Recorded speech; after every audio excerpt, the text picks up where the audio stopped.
Are Teslas good with dogs for Arizona? That's what we're going to get into today, and I'll kind of go through why I love Teslas for dogs specifically, not just because there's something called dog mode, and we'll get into that, but generally some other benefits that the Tesla has. So here's my three. I actually have dog mode on, so let me actually get my pups. Come on. Come on. Here's my boys. There's Kato. There's Bash. And I have a backseat car cover, which they know it's already, oh my god, to get in.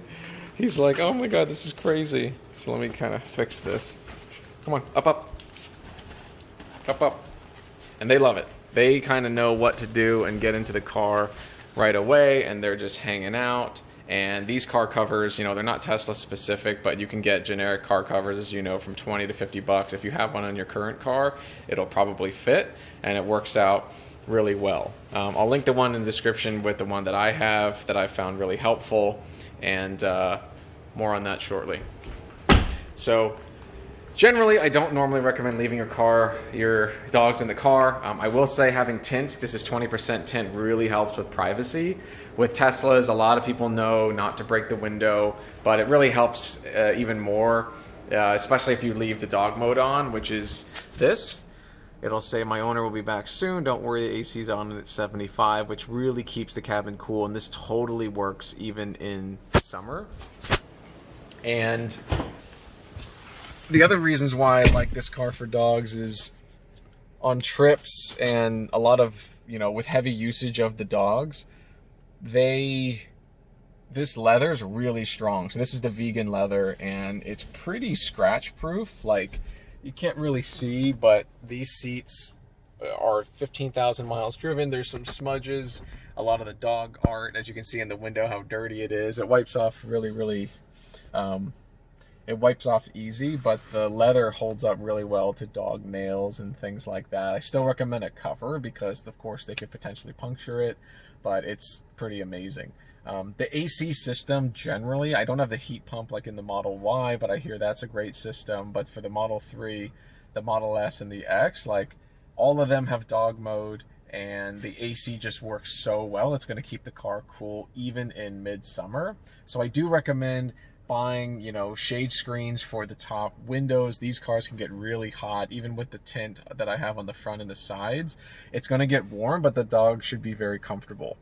One thing I would point out is that in the settings, when you are looking at the air settings, it's hard to tell, but there's a setting here that you kind of have to, when you have air on, that if you don't touch it, this is the air for your passengers. And so sometimes you'll get in the car and you have the normal setting for the air to be on, but this is going to be off, and you'll hear your dog start to pant. So make sure that you're coming in here and that is on so that they're getting the nice airflow to the back of the cabin.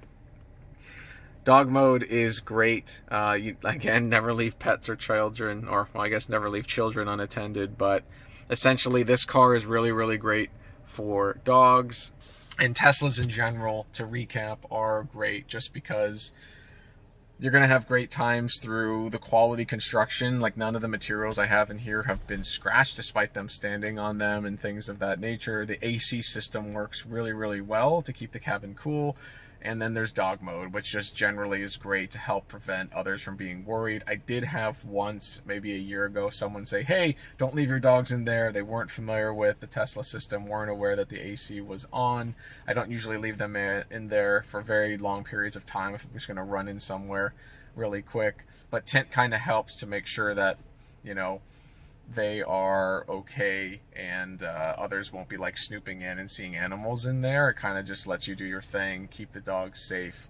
So in general, when in doubt, try not to leave them in there. But other than that, for road trips and stuff, it's great. The back seat just attaches to the headrest, and these guys are having a great time and just hanging out in the car. That's why they like to run in and jump.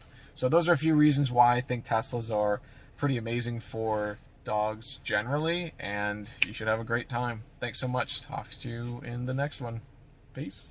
Oh, and one more reason why Teslas are great for dogs. As we know with supercharging, right now you can drive between supercharging about 150 50 miles or so on longer trips before you kind of have to charge again. This is for the standard range plus, but the point is that 20-25 minutes of charging is a perfect opportunity to walk the dogs, let them pee, eat, or do what you need to do, and not feel like you're stopping unnecessarily. So you're combining the supercharging time with taking care of the dogs, letting them stretch, drink water, whatever you need to do, and it makes the time for supercharging go by that much faster. So another benefit.